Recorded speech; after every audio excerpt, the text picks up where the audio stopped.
इंसान और जानवर, शायद इन दोनों में एक सबसे बड़ा फ़र्क यह है कि इंसान सोचने समझने की शक्ति रखता है, रिश्ते नातों की पहचान रखता है, यहाँ तक कि रिश्ते नातों की मर्यादाओं को भी रखता है। और अगर इंसान ही रिश्ते नाते भूल जाए, अपनी मर्यादाओं को भूल जाए और अपने ही रिश्तों को कलंकित कर दे, तो शायद जानवर और इंसानों में कोई फ़र्क नहीं रह जाएगा। ये एक ऐसी ही सच्ची घटना है जहां दो ऐसे लोग ऐसे रिश्ते में बंध जाते हैं जिससे मर्यादा तो कलंकित होती ही है, साथ ही समाज भी उस रिश्ते की स्वीकृति नहीं दे सकता और आने वाले समय में भी शायद उस रिश्ते का कोई नाम नहीं हो सकता। नमस्कार, आदाब, सत श्री अकाल।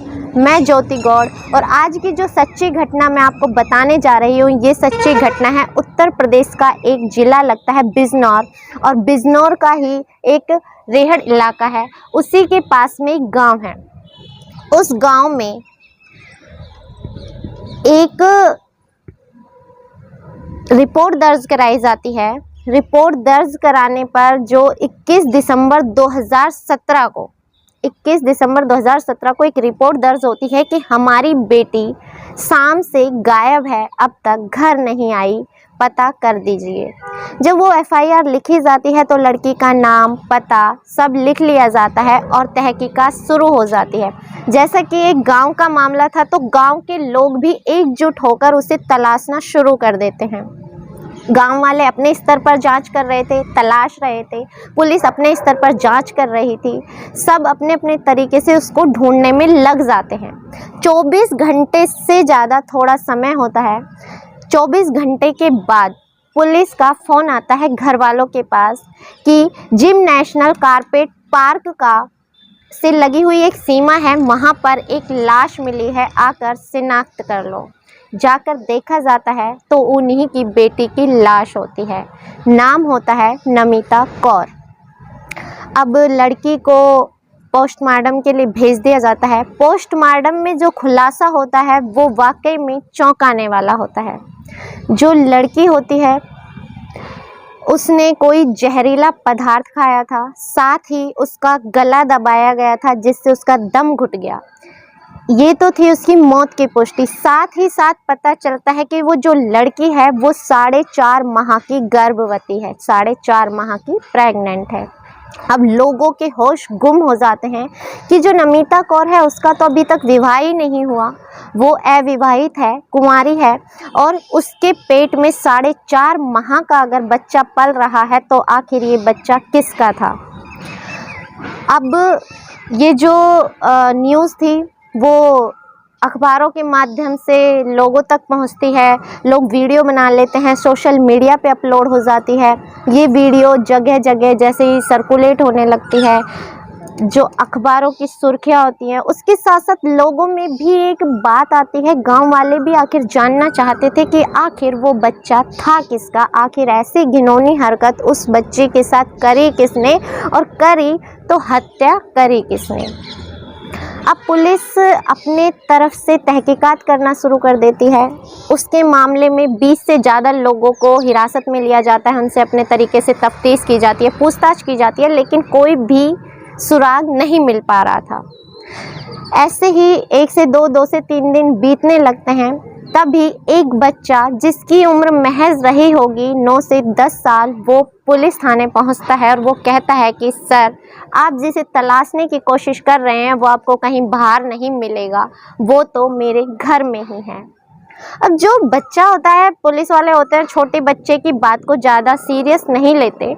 वो सोचते हैं कि बच्चा है, मासूम है, इसे इतना नहीं पता। लेकिन जब वो घटना बताना शुरू करता है तो वो बताता है कि आप जिसे बाहर ढूंढ रहे हैं वो बाहर नहीं है। दरअसल मेरे ही घर में एक कमलजीत सिंह हैं जो बीकॉम के स्टूडेंट हैं, उनका और मेरी बुआ का अफेयर चल रहा था। वो दोनों एक दूसरे से प्यार करते थे। मैंने खुद ने अपनी आंखों से उन दोनों को मिलते हुए और रिलेशन बनाते हुए देखा था। जैसे ही ये बात सुनी जाती है, पुलिस चौकन्ना हो जाती है और चौकन्ना होकर के अब कमलजीत सिंह के ऊपर नजर डालती है। लेकिन ये इतना आसान नहीं था, गांव का मामला था, किसी को भी ऐसे हिरासत में ले लेना आसान नहीं था।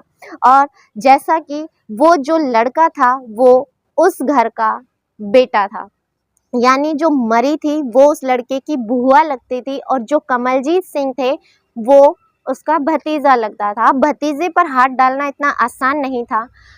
पुलिस के ऊपर बहुत ज़्यादा दबाव था, गांव वाले इसके ऊपर आक्रोश जताते हैं, गुस्सा करते हैं कि आप ऐसा नहीं कर सकते, हमारे ही घर के बच्चे पर इल्ज़ाम नहीं लगा सकते। लेकिन जैसे तैसे समझा बुझाकर उसे हिरासत में ले लिया जाता है।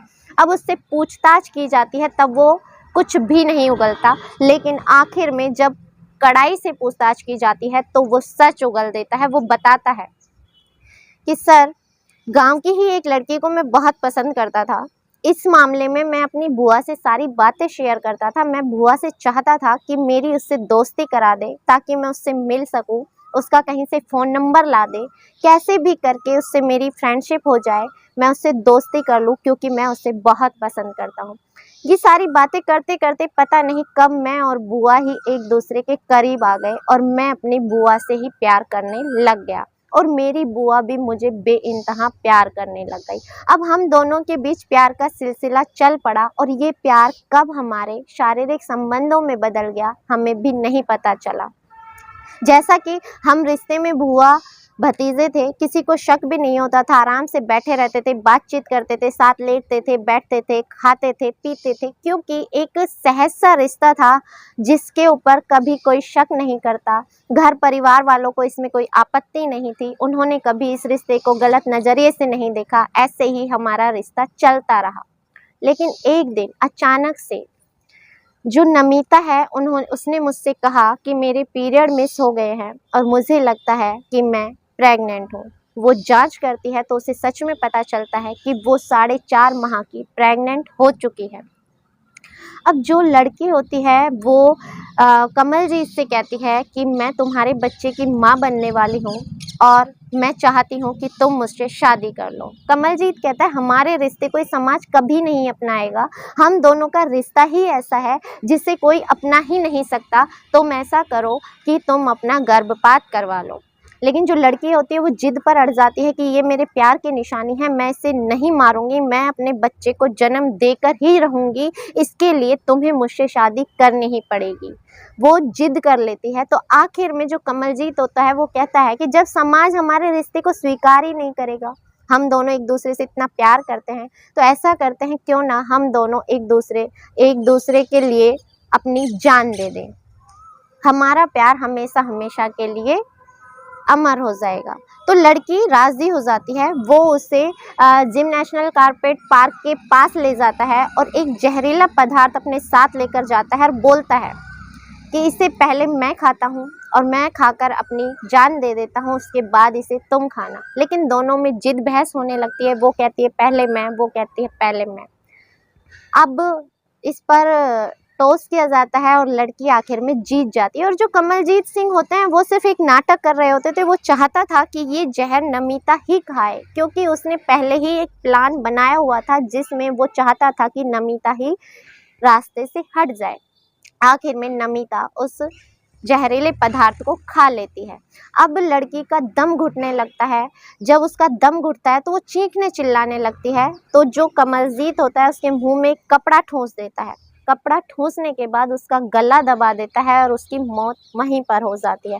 वो उसे वहाँ पटकता है और घर वापस आ जाता है और आम जिंदगी जीने लगता है, जैसे रोज़मर्रा की तरह आम तरह से रहने लगता है।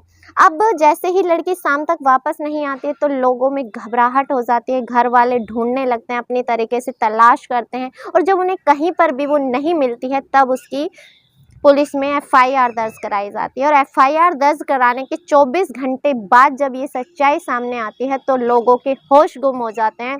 लोग सोचने पर मजबूर हो जाते हैं कि बुआ भतीजे जैसा पवित्र रिश्ता भी लोगों ने इस तरह से तार-तार कैसे कर दिया। सोचने वाली बात थी। इस घटनाक्रम को सुनाने का उद्देश्य आपको परेशान करना, दुखी करना या आपकी भावनाओं को ठेस पहुंचाना नहीं है, बल्कि आपको जागरूक करना है।